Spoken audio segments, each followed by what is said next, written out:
22 anni, 7 mesi e 20 giorni la mia vita è cambiata. Mio figlio era poliziotto, è stato ucciso, ancora non si sa da chi. I mostri che l'hanno ucciso non hanno ancora un volto e la mia famiglia aspetta giustizia e fino ad ora è giustizia negata.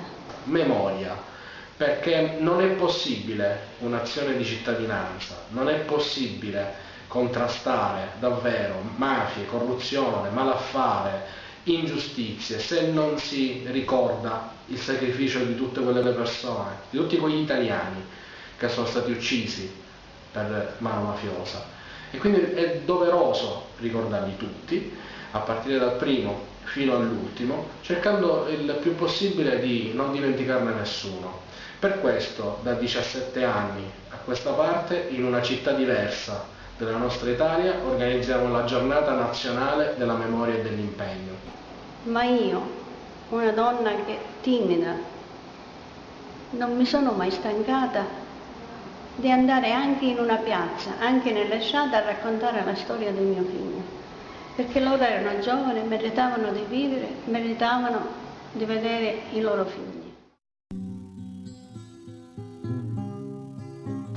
E quindi papà, dopo le minacce che aveva ricevuto dal gabellotto, che era il guardiano di quel feudo, dopo le minacce fu ucciso la sera del 21 dicembre del 46 con 5 colpi di pistola.